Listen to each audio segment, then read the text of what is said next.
Hello and welcome to the Selfish Podcast. Today we have Kyle Yates, who I actually met through being a guest on his podcast. I'm excited to get him on the Selfish Podcast. He is the owner, the creator, and the host of his own show and the Vibes Broadcast Network. So go check it out online after you've listened to this first. So welcome, Kyle. How are you today? And can you share with myself and the audience, where in the world are you? Well, first off, thank you for having me on. And second of all, I'm doing about as good as I can do. That's the best answer I can give you today. And I am just outside of the wonderful capital of the best state in the United States. I am just outside of Austin, Texas. And I tell people that I am a narcissist. I have to live in the same town that's named after me. So yes, I live in the city of Kyle. Oh, nice. So it's like your own city there. I've always wanted to see the States. I've yet to see it, but Texas is definitely up there on the list of the places I want to see. You know, it's a country within itself, and yeah, just so much to see and to be. Oh, yeah. But it's beautiful to be able to connect with you over such a large space and in a time. Like, I think it's important that we use technology rather than it use us. And I love that you're creating what you create in the show that I was on with yours, where you're just sharing again conversations and experiences and inspiration. And from the conversation we had in your story, the reason I wanted to get you on is because I really found your story motivational and inspirational, and I wanted to share that with my audience. But before we get to there, I like to go a little bit further back with my audience to their younger life. So can you paint me a picture of what life was like, say, pre-10 years old?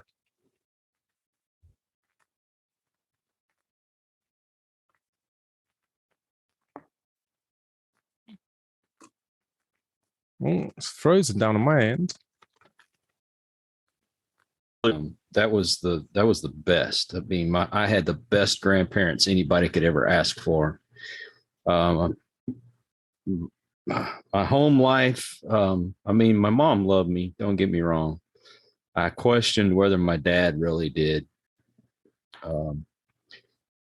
He molested me when I was younger, so that was very, very hard, and I suppressed it because I don't know. I thought maybe it was my fault, and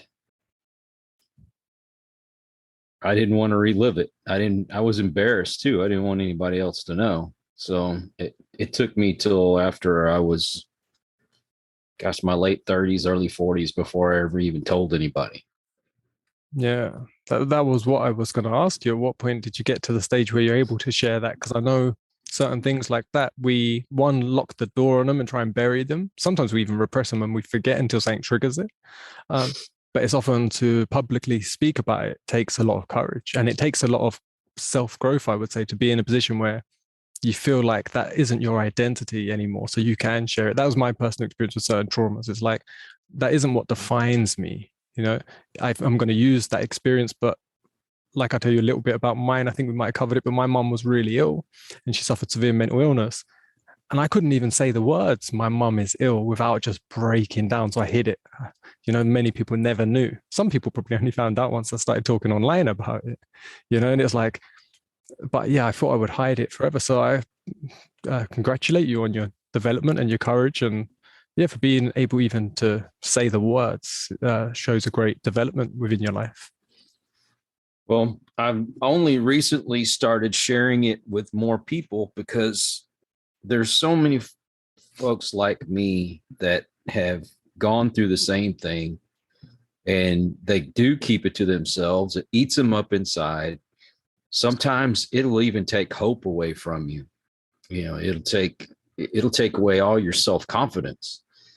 And if you see someone who is out in public and shares their problems, sometimes that will motivate other people to either one, seek help, be able to talk about it, or find that there is hope out there. So that's I'm not looking for sympathy by any means, but what I am doing is trying to tell others, hey, look, there's people like me that went through the same thing. Yeah, and apologies if you can hear barking. There's someone walking their dog, and you might have seen a dog running around there. And no, definitely, I think there's such a power in sharing something And that's why I created the podcast, just to share experience. Like there's no real criteria on guests because everyone's had a life and experience. And although our experiences can be all intertwined, different and unique, the feelings and sensations that we experience through them are actually quite similar a lot of the time, you know? So we all go through that guilt, that shame. Like you said, that you thought maybe it's your fault. Like there's so many people that have had something that's happened to them that clearly isn't their fault, but it's happened to them. And we go through that cycle and we go through that sort of pattern. And I'd be interested to know, like, when you was younger, like teenage years, because it would have been extra hard. But what was your, don't want to use the word escape, but what was something that you did that gave you some form of balance that you just enjoyed? Well, my thing was I started drinking when I was 12, Hmm. and alcohol was very easy for me to get, even though my parents didn't drink. My dad had epilepsy, so he never drank, but my neighbors did, and so it was cool to go over and watch a baseball game and drink beer, and you know, a lot of rum, and it became a habit. And I started smoking marijuana when I was between 12 and 13 years old, and then that developed into a lot of other things. It'd be quicker for me to tell you the things I didn't try than the stuff that I did. um, and just getting messed up all the time. I even would get high before class. I'd get drunk and high before class, and that's how I made it through my day. And I, like I said, never shared anything with any of my friends or my family about what happened to me. I just blocked it all away, and drugs became an escape. It made life easier to tolerate. I was a weird kid already, and I got picked on a lot. And let's just say I didn't want to be here. So I thought maybe that would be my way out too. Mm. Yeah, no, I think when we suffer, like I had suicidal sort of thoughts and feelings from a really young age. From like about 7, I think I started to question it. And it was just that pain of suffering, not feeling, not only that you don't fit in, but there's just no excitement left. There's no joy left. And it's just, you feel like just so hopeless is the only word really. Like they just feel there's no point, no hope. There's no future. There's like, do you know, and you feel that trapped. And again, that is why I think it's important to share that story because you never know who's listening and they might be in that place at the moment. And then they hear one person even talking about it and just going, well, that is how I felt. And they can resemble that, feel that. They go, but they don't sound like they feel like that now and they're still here. Do you know? So I think there's such a power in sharing and connecting and communicating. Um, so that was your, say, teenage life and stuff. But when you was younger, do you remember your first ever, if you had one, do you remember your first ever ambition, like something you wanted to do, be, or become? Like, did you have a dream or desire, like one day I want to do this? I always wanted to be an artist. I had this dream that I was going to be an album artist, because I love music. I love the artwork that came on a record album. And I said, yeah, well, that's what I'm going to do one day. Of course, I thought records were going to be around forever. So that goes to show how old I am. But, you know, I wanted to so bad. But once again, that lack of self-confidence, I think really kept me from chasing my dreams. And then I latched on to the first woman that I thought I could spend the rest of my life with. And so I got married at a very young age. I was right out of high school, literally 19 years old. And that's, you get married and you think you're still going to chase your dreams, but you find that you get that first 9 to 5 to pay the bills and you're kind of stuck in it. You don't have the chance to go back to school, especially when you're having babies when you're real young. I have 3 children. My daughter just turned 30.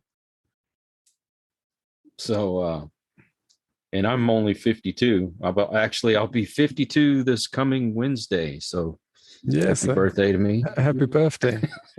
Yeah, no, I do think that's especially when art like every art's just to me, it's just an expression, but it has so many mediums, so many different directions it can go.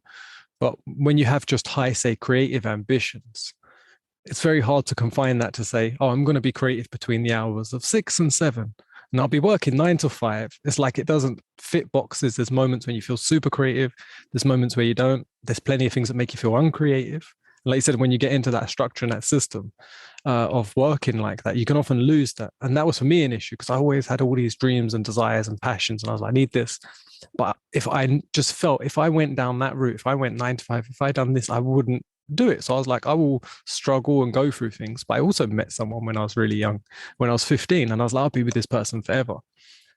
And I thought, but she's got to put up with me not just following my dreams, and always saying I'm going to make it and going to do something with it. But then the depression and all my childhood traumas, which I hid, were bubbling inside and caused me to be depressive, have just a bad mood and be miserable, and then become very militant on myself and therefore like cold.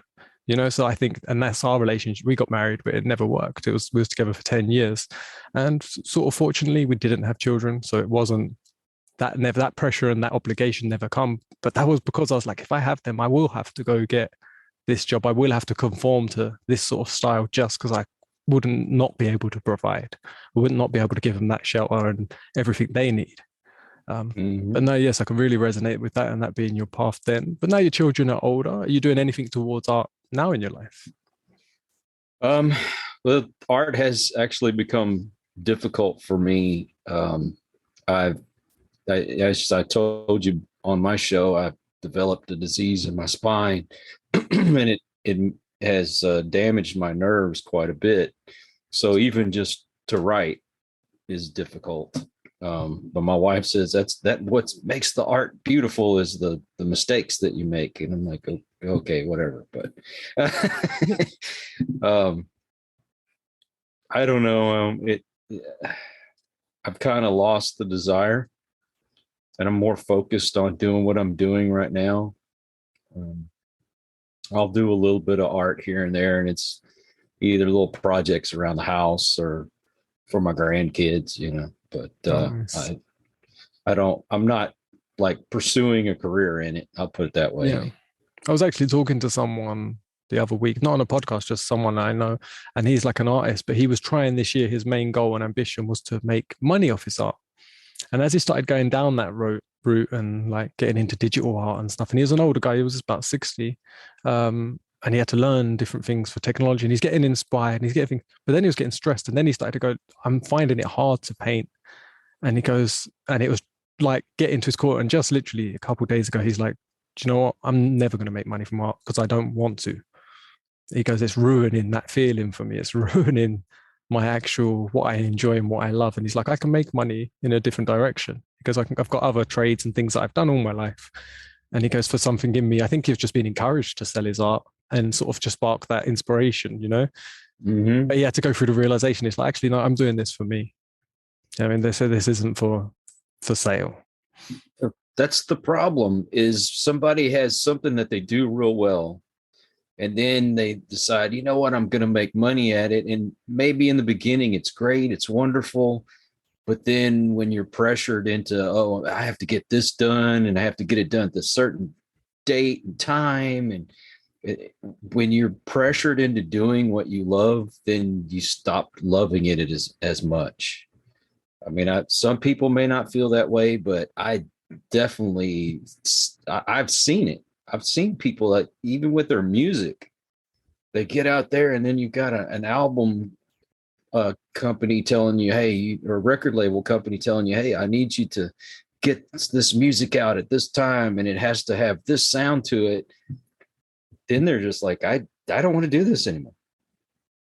Yeah, like they started as a freedom of expression, then it becomes expression with rules and boundaries, and there's the freedom was what was so fun. And once that's gone, it seems to be, it's just no point anymore. You see it with what was I watching the other day? It wasn't music, it was something else. I think it was a book writing. Someone was talking about being an author. And they were saying like they really enjoyed creating their first book and getting all their words out and telling a story about them, their life and development. They said they even got it published by a publisher and they wanted it. And he goes, as soon as they'd done that deal, the publisher contacts them and says, so when's your second book? And they're like, oh, I haven't got a second book. And they're like, oh no, you need to have a second book. And they said didn't even have the drive for a second book, and they didn't want to do one, but they felt like obligated now. And they're like, oh well, I should do. And if you should all over yourself, it's not going to be as good. Yeah, when you're forced into creating that, there's a blockage there.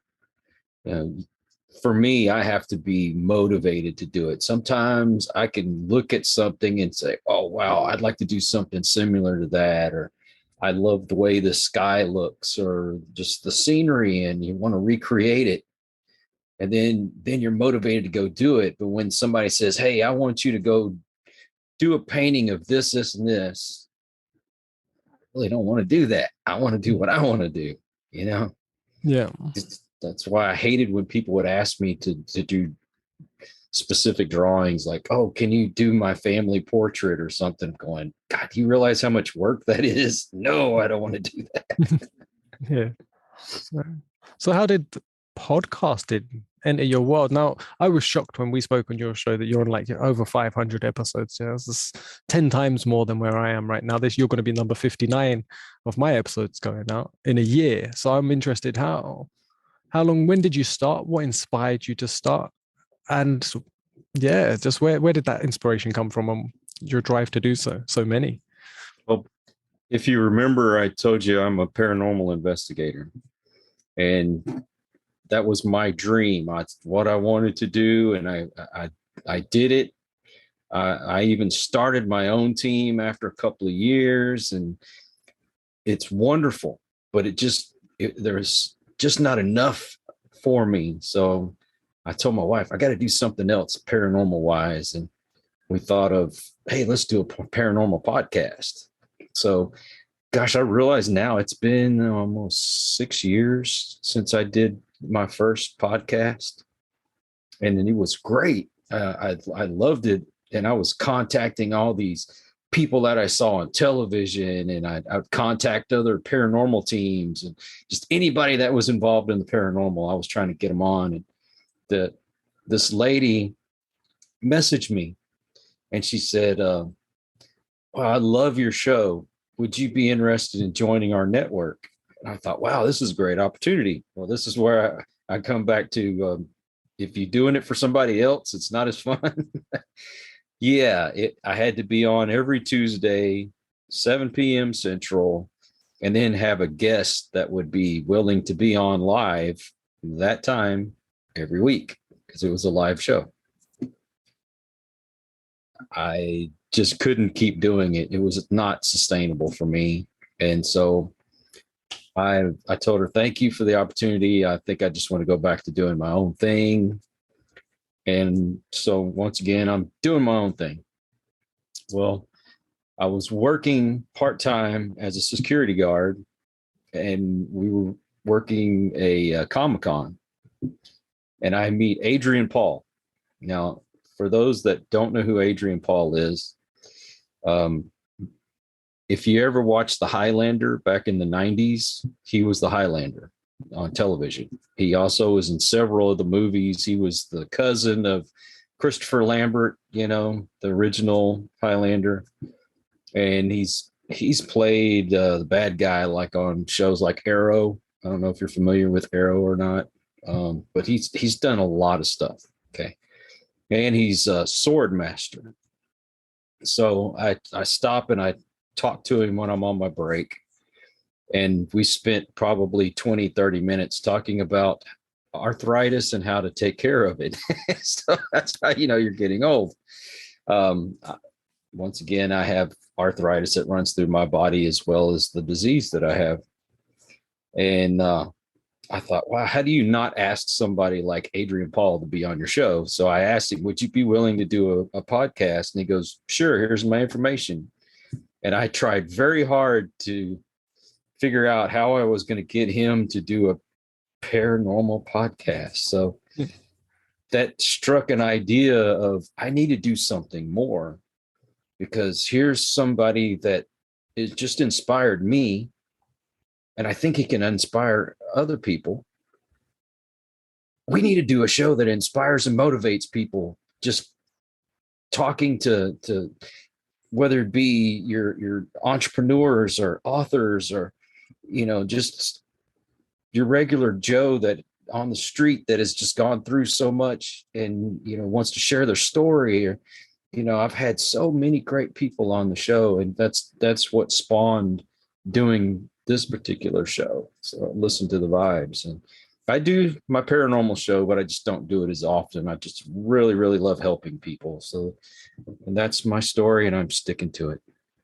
Oh, nice. No, it's really nice how that ended up sort of manifesting, coming together, and no, really interesting. And like you said, I think there's that sharing and connecting people's life stories. And I think it's an element of just support and encouragement. I was actually talking to someone on a different podcast, and I was saying, like, a lot of people have family and friends, but I said they'll support you when you're breaking down. Maybe if you're lucky, you've got family and friends, they'll give you a bit of support, but they don't often know how to rebuild, say, the problem. But they don't also know how to encourage, because it's been foreign for so many people. I think real encouragement, because we shut away a lot of our passions, dreams, or just maybe we don't know. But I think, like, a lot of them stories I find from listening to my guests give me encouragement to keep going, or to just do what you're doing, or to just live life, or to look at things a bit more openly rather than support me. It's like, oh, they're not supporting me, they're encouraging me in life. And I think that's missing for a lot of people. So no, again, congratulations on the Thank you. adding that to your show and offering that to people. Now I'll have to say this. Most of my inspiration and motivation has come more from strangers than my own family and friends. Now, I'm not saying this is the case for everyone. If you have somebody in your family or in your circle of friends that help you, awesome. To hold on to them. I have family and friends that love me, but when I started breaking down, I got the old, oh, I'm so sorry, and if you need anything, let me know. And then when you want to talk, you just want to talk. Oh, I'm kind of busy, or there's always some kind of excuse. That happens to too many people. I have talked to so many people that it breaks my heart how many people that don't have that support of family and friends like they think they do. And some of these people are even famous people. So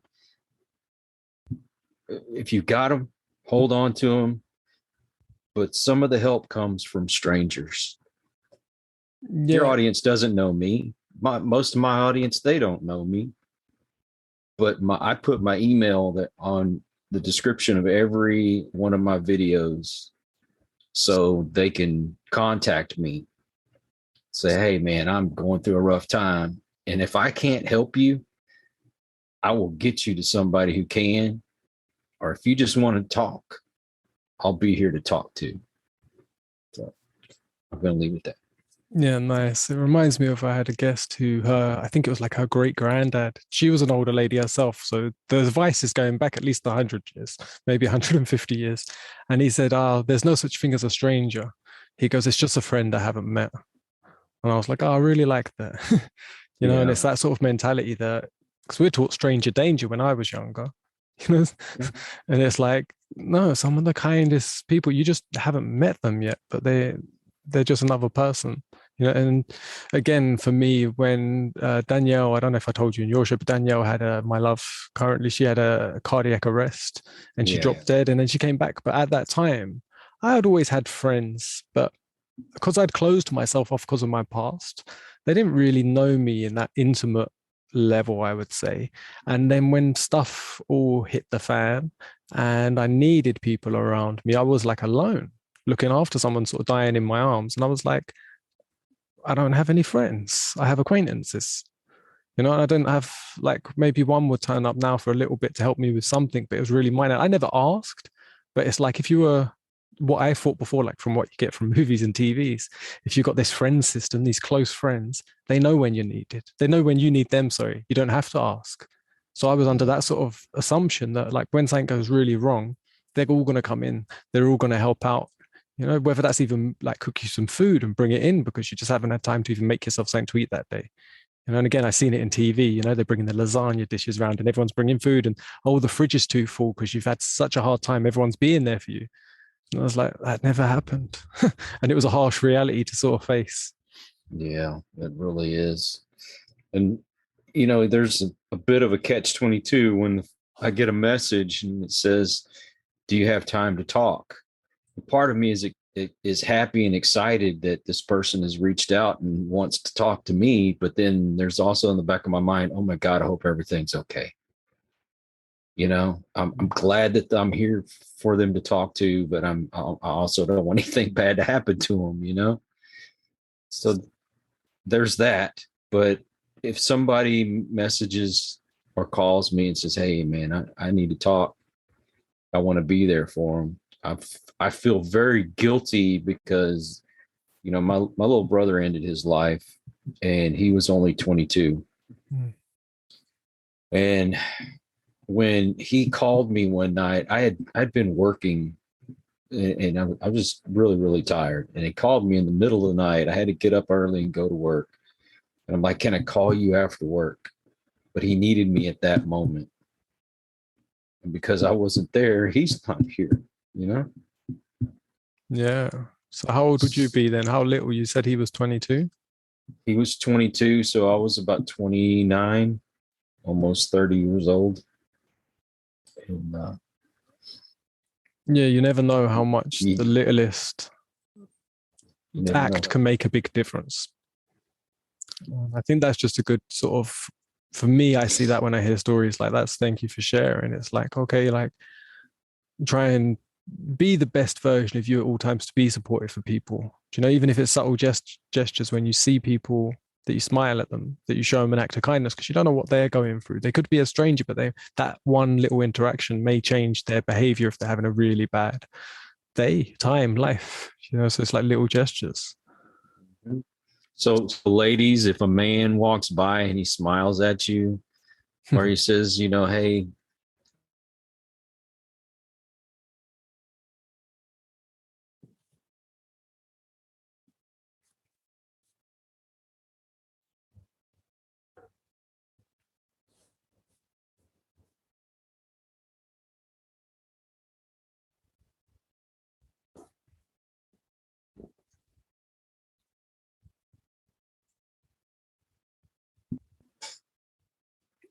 can you hear me? It froze for a second. Oh, did you get any of that? All I heard, I don't know whether Zoom got it. It seems to be a Zoom issue that happens fairly often, but I heard, ladies, if a man smiles at you, and then it froze. Well, I was trying to say that, there's guys that will walk by and it will smile at a woman or even say, hey, why don't you smile? They're being genuine. They're not being perverts. I'm not saying that not all of them are, but I'm just saying it's not for you to judge. Just if somebody's smiling at you, accept that smile. Yeah, definitely. And I always loved when I see things in America. Now, I don't know if it's the same where you hear over where you are, but England's known as being polite, yeah. And that's not my memory. And I've been all over England. I don't, no offense to English people out there, where I'm from, but I never found it to be the most polite place in the world. And when I see American TV and I see whether it's a reality show, everyone's like really polite. They're all saying good day. They're all saying hello. They all seem to have a friendliness, like a friendly nature that I never had growing up or saw. And then when I came out here to Spain, it's amazing how friendly some people are, that you can walk along and they will say good day to you in Spanish. Like they will say hello to you when you just walk, especially in the villages. Like in the village, they'll walk into a shop and the person will say hello to every person in the shop. Like they walk in and say hello really loud so everyone hears them, or everyone says good day to each other. And it was so bizarre for me at first because that's not where I came from. You look away or you ignore people like they're invisible. You look at your feet. It's like if you're looking at someone, you must have bad intentions or something. It's like you couldn't look. But when I was here, I was like, oh man, it's so like it was uncomfortable at first. It took time. But now I'm like, I love to say, I see an old person walking along to me. I can't wait to be the first one to say good day to them and smile at them. If I beat them to it, because they all say it to me. It's funny because, growing up here in Texas, well, for my generation anyway, we were taught to be polite.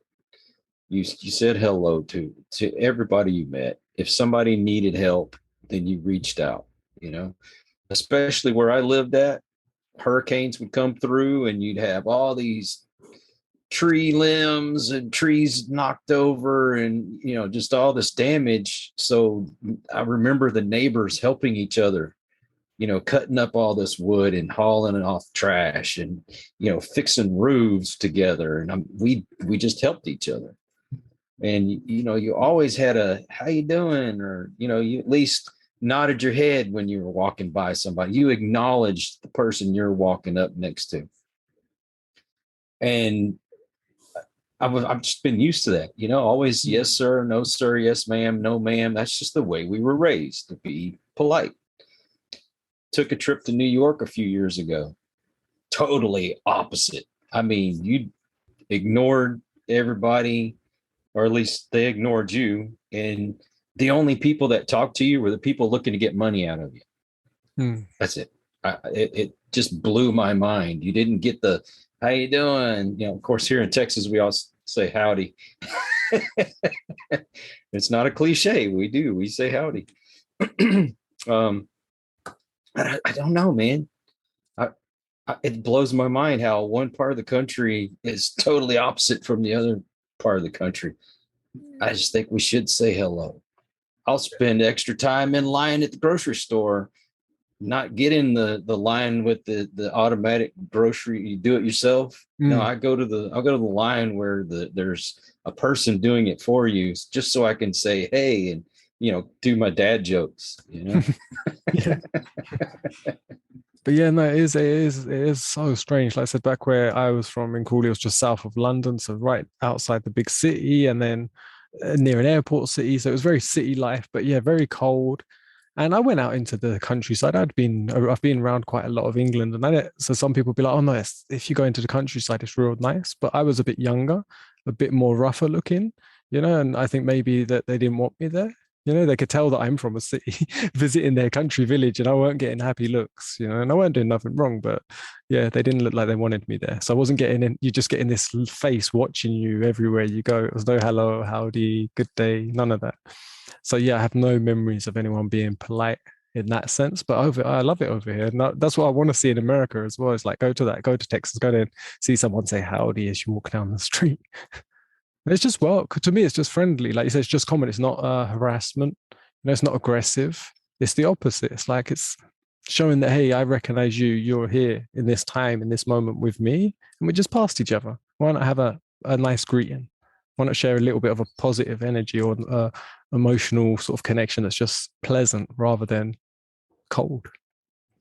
Well, my grandmother, she just passed away this last year, and she was in her mid 90s. And I can still remember as a teenager, I'd bring my friends home or over to her house, and I would think, oh my God, my grandparents are going to see my friends with the, my long hair and, earrings and all that stuff. And she's going to freak out. But my grandma didn't treat anybody any different that came in the house. It didn't matter who you were. I mean, she grew up in a time of poverty and prejudice and things like that. And yet she didn't show any prejudice towards anybody. If you came in her house, you were welcome, and Nice. you were going to be treated like family. So be prepared. She was going to feed you and everything else. Oh, nice. Yeah, I think a lot of people like talking to someone else the other day and talking about their parent growing up in a different generation. But I think so many older generations, like you said, weren't full of this prejudice. Like they just had a warmness to them. They didn't have this coldness because they just were in a totally different time without all these obstacles and pressure.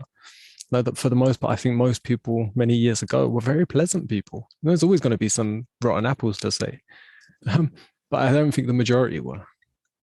Look, my parents, they grew up in a time where they were fighting prejudice. Okay. It was deep, very deep. And when we came up and my parents were saying, hey, don't be prejudiced against other people. Well, then things started to change for the good. We were seeing that change, and I don't understand why we're going backwards. Mm. It's I mean, I don't want to get all controversial on your show, Yeah. but I mean, the truth is we had gotten so far and things were really working out good for people that we're bringing up stuff that most people today haven't gone through. I mean, let's face it, they haven't. Maybe there are a few. I'm sorry if that's happened to you, but for a majority, they haven't. And yet we're going backwards. We're labeling each other. We're separating each other. I never thought I'd see the day when here in the United States they want to have separate um, uh, uh, what do you call it? Graduations for white people, black people, Hispanic people, you know, Samoan people, everybody separate. Why? We fought to do this together. Why are we separating each other? That's going backwards. Yeah, because And there's I a certain hate amount it. there's a certain amount of unity that you can continuously see, say, growing. And then suddenly you've seen like it's suddenly, like you said, going the other way, like a dive, like it's like a bad stock chart. It's like, oh, this has been going up and down for a while, but it's constantly getting better. And then suddenly there's just a dip. And it seems like that. But I can't see the majority of people, um, well, unless I'm just fortunate to come across lots of nice people. You know, like from my experience, I don't see that attitude in people that have this diversity. Some people are agitated by it and it causes them to act angry, but they don't like have all that issue within them. It's just some people seem to still do, but then they're aggravated and pushed into that place. Well, these kids nowadays, they've been so privileged. Everything's handed to them, and it's my generation's fault. I mean, we had all these children that we made sure they had cell phones and stereos and TVs in their rooms. I mean, it was a big deal when I got a TV in my room, and that's only because my parents was throwing the TV away, Yeah. and they didn't go through the hardships, and so everything's given to them. They're so privileged nowadays that they're trying to find stuff to get upset about. You know, I don't know. Every generation has to have their, you know, whatever they're fighting the powers for, and they don't really have that, so they're making stuff up. Yeah, I think And that's a big part. And I think it's also what they were given gives them an insight and connection to information that even my generation wasn't connected to. You know, so you're given all this information at a point when you're like a sponge. So depending on what you're consuming in that time is what's going to aggravate you and push you. Like I was talking to a guy who's a similar age to me, and we grew up, both had mums who were single, who suffered mental illness. And we talked about like the difference of I didn't have an online community to connect with. There was no internet. You know, there was like a drawer and a pen and paper in my room or something, you know, but there was no one to talk to, nothing to do. I said, I can't imagine the benefits and the sort of curses that exist, like the duality of some of the benefits that someone out there that could be suffering can tune in, you know, and connect to someone when they need it. And at the same time, the amount of, let's call it rubbish, they could also be consuming that's going to be sending them in the wrong direction. I think that's a big part of, like you said, they haven't had to earn something and then they get bombarded with stuff. It's going to drive them a little crazy. Something else that I've seen is, yes, the internet is a good tool to have if you use it properly. As I've said in my show before, you can have a hammer and you can build a house, or you can have a hammer and you can do destruction. Um, the internet is a great place for people to get together that have problems, legitimate problems. And I think you have a generation of kids that see this and they start to feel kind of jealous because now these people are getting attention. And so they start making up problems. And because I see some of the most ridiculous stuff on the internet. I'm thinking, what in the world were you thinking? The problems that they come up with are ridiculous. And I'm not trying to poo-poo everything that happens on the internet, because there are people who genuinely they have problems and they're looking for help. But some of this has just gotten way too far out of hand. I mean, like you said, there's stuff that happened in my parents' generation that I'll never understand. Same as when their parents. I mean, my grandparents went through the Great Depression, World War II, and all these other things. They went through real hardship. My parents, you know, they saw the Korean War and Vietnam and you know, all all the race wars and everything that was going on. And, my generation, we saw the Cold War and all these problems with nuclear weapons. I mean, when I was born was just as the Vietnam War was starting to end. And, one thing we all held in common was what we worked hard for what we wanted. If I wanted something really bad, I worked for it. I mean, I still remember working all summer to buy me a stereo and, all these other things that I really, really wanted to have. And I think when my generation started having kids, we kind of felt bad that we didn't want them to have to work as hard. And we've created this monster. So it's our fault. It is our fault. I still made my kids do chores, but I gave them a lot more money than what I got when I did chores. Yeah. And I didn't make them do that much. They'll tell you opposite, but I hardly made them do anything. And I think they thought I was bribing them. Hey, go wash the dishes. I don't want to do it. Okay, I'll give you $10. Okay, I'll go do the dishes. That kind of thing. We've created this, and what are we going to do to fix it? That's what I'm saying. Were we supposed to be going in this direction? Yeah, in any direction, like this conversation. But no, I think that's a great question, though, isn't it? That's the main question. What are we going to do to fix it? And that is a genuine conversation to be had.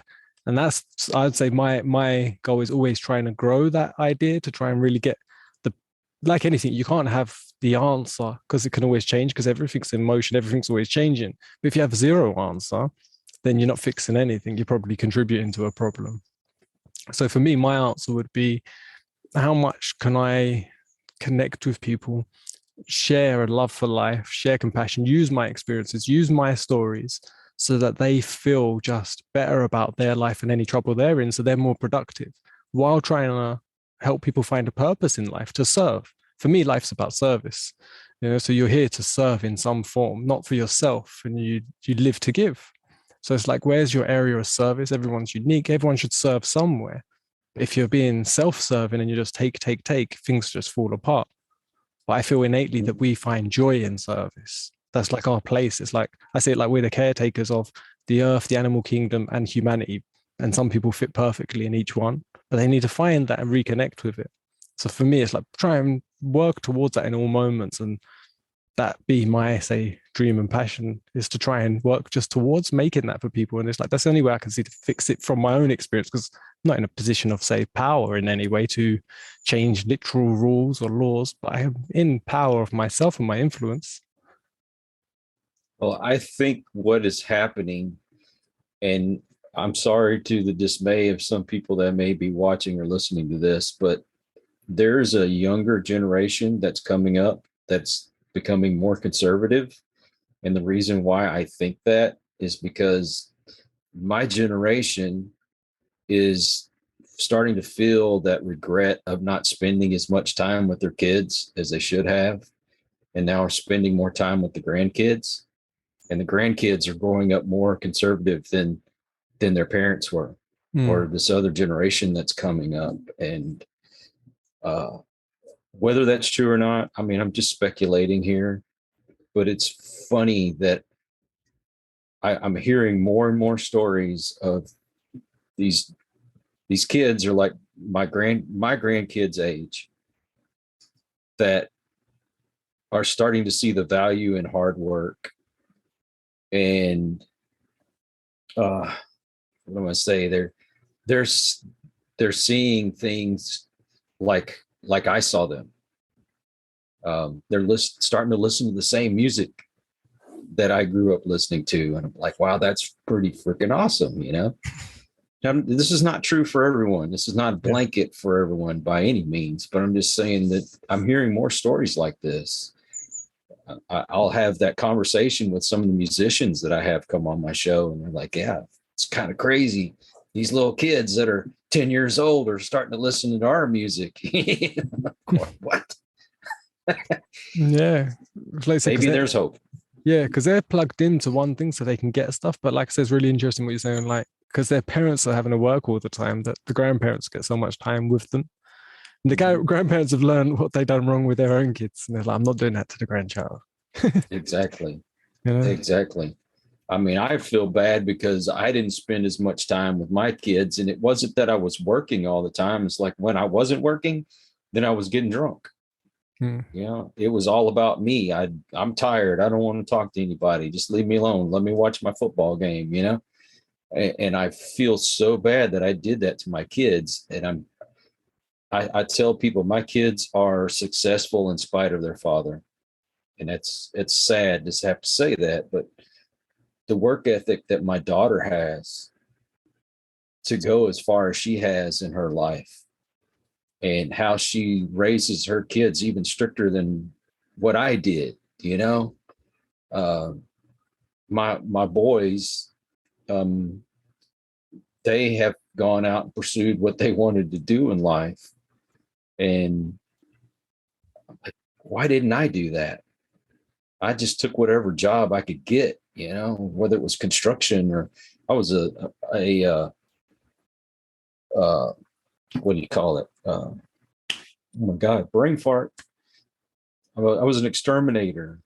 Um, I worked for the city. I mean, I spent most of my life doing public works in the water department. And I was garbage man at one time. I mean, I did all these jobs just to make money. And that's where I went wrong, was just making money. I'm glad my kids decided to do what they wanted to do in life. Yeah. And we're coming up to near to an hour, so I don't want to take all of your time today. But I'm curious, like, if you don't mind, like, so your relationship with your kids now, and you're clearly not drunk now. How long have you been sober for? And have you got a? Sounds like you have. Have you got a relationship back with your children? I've been sober now for what's I've been with my wife now for 8 years.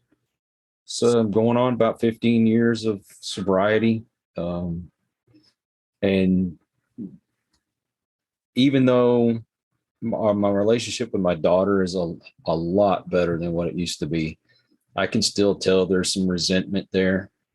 And I don't know if she means it or not, Mm. but I don't blame her. But my boys, they've been very forgiving, and in fact, my youngest one says, "Dad, quit bringing up all the stuff you did in the past. You don't do that anymore." Yeah. Yeah, like you're right, I don't do that anymore, but I still feel guilty. I still beat myself up to this day, and it's forgiving yourself is the hardest thing that you could ever do. It's I could have somebody just totally screw me over and I could forgive them and not even think about it ever again. But I cannot forgive myself, even when others have forgiven me. Isn't that weird how that works? Yeah, I think it's a very hard thing. Like you said, you feel like to blame, but also like I know my dad went through issues that he wasn't able to, and I can feel it in him even to this day that he still is uncomfortable that he wasn't able to be there for me and my brother when my mom was really ill. She still got custody in England just because she was a female, but she was diagnosed with extreme mental illness at the same time. And she wasn't capable of looking after children, yet she still had them, you know. So we went a lot of times without food, no carpets, really bizarre behavior, and all sorts going on. Um, and then we hid it from my dad as best as possible. But when like we told him things later in life, I could see how much it was hurting him. Like he was blaming himself. You know, he was suffering something that happened 20 years ago that he wasn't able to be there to fix it, to do something about it. And I think it just shows strong father characteristics in him and same in you. That it's like you realize now that that's already within you, you know. So it's like that's powerful. And at the same time, my mum wasn't able to be a mother, and she was my biggest trauma in life, but she's my biggest gift in life. I wouldn't be who I am now. I wouldn't be here trying to help others or be of service or realize even that, I don't think, if it wasn't for her shaking up my life so much. You know, it's like, so I think what your daughter, the achievement she has, your son, and achievement, they may not have been anywhere near who they are now that you're so proud of if you hadn't been an alcoholic. You know, they would have had a totally different life story. They might have been the kids that you can't stand right now. Be like spoiled little, you know, they might have gone a Um, different way. and thank God that they're not alcoholics. Oh Yeah. my God. But I wouldn't wish that on anyone. Yeah, there's a story you might have heard of like a psychiatrist story. It was like this guy was interviewing two brothers, twin brothers, and they grew up from a dad who was an extreme alcoholic. He's a really abusive and an alcoholic. And one had become sort of a man of faith, didn't touch alcohol. The other had become drunk and abusive. And he asked them individually, he said, "Why do you do what you do?" And they both answered exactly the same. "You know my father. You know why I do what I do." But they're both taking it in totally different directions to the extremes as well. Totally opposites. Do you know? So I think that's our choice. And it sounds like your kids have done the other. They've seen what they don't want. You know, they probably don't drink around their kids. If they have a little drink, they're probably cautious about it. They're like, "I don't want to be drunk." But the fact that you've transformed and come through it, that's obviously going to give them the possibility of change. I think it's, again, inspirational. So I don't think you should feel so bad about it. That's, you know, I know that's hard and easy to say. Yeah. And if I can leave with some parting words, the things that have become a part of our lives, whether it's like me, I've had this disease and all the things that I've done wrong in my life, they are a part of you, but they don't have to define who you are. You decide that. Decide what you want to be, who you want to be. Be the best of whatever it is that you want to be. Yeah, nice. Thank you so much. I do have, before we go, just some quick little questions. They're like one answer questions I ask every guest at the end of the show. Do you have a couple minutes for them? Sure. Yeah. So if you had to choose one, a cat or a dog? Oh, my cats. Cats. How many cats you got? Got 4. I'm the cat man. A cat now. I've got a few myself, so okay, 2 cat men Well, here. But I do have one dog. But there's more. The cat's out. They outnumber the dog. I mean, I want a dog, but I have my cats, and my cats are my emotional support animals. So, yeah. Mm. Yeah. And what's your favorite color? Black, if you can't tell. Yeah. What sound or noise do you love? I can't say that on air. No. The sound of music. And what sound or noise do you not love so much? My ex-wife. That might be my favorite answer so far. Tickled. That got me. That did. Maybe throwing off my next question. Yeah. What do you love about yourself? My kids and my grandkids. What do you love to see in others? I love to see that inner strength when it seems like hope is all gone. Nice. And last question, what do you love about animals? This can be your cats, this can be pets, or just animals in general in nature, however you want to perceive. The thing I love about animals is that even when you might be rude to your animal, but they're always going to love you no matter what. And like for me, I told you my cat is an emotional rescue. I don't know what's that word term, but emotional support. That's what I was trying to think of. She's an emotional support animal. And when I am feeling like my anxiety or my PTSD kick up, she gets in my lap automatically. She knows it and she rubs all over me and that kind of thing. And I pet her and she helps calm me down. So they do so much for us, even when we don't do so much for them. Because how many of us have a pet? And most of the time we ignore them. Yeah, no, I think that's so common for people, but I love that that's what you're saying. And I have to send you the episode when it comes up. But it's my love Danielle. It's her mission, her passion is animal welfare. But she also wants to rescue animals. And I'm putting this in a very short little box, but she wants to rescue animals and then use them in a way that people get to experience that feeling, that sensation that you're experiencing, that have been through neglect from human abuse. So because I think there's a connection, there's a bridge there, because that's what happened to her. You know, and she can connect and get that love from an animal when the trust for humans was gone because they've been so abusive. You know, and the animal has a power over bridging that gap, I think, and bringing someone back into a place. Like you said, it brings you back into some sort of harmony. So I think animals have an incredible power for us, but we mustn't neglect that value in them. They're extremely valuable, worthy beings. I heard that. I have to change one of my answers Yep. because the greatest sound in the world is hearing my grandkids say "pawpaw." Ah, nice. That is absolutely the most satisfying sound in the world. I look forward to that sound one day. It'll One happen. day. Yeah. Well, thank you so much, Carl, for being on. It was really great to get to know you more and hear your story. And I look forward to sharing it with my audience. Thank you. Really appreciate you for coming on. Anytime, brother. I truly appreciate you for listening to the very end. So if you did, hit the like button, subscribe for more content just like this, and check out patreon.com/Luke Greenhart on how you can support this broadcast, this mission, and my content creation. I am creating compassionate content to share, to love, and to shine. So come check it out.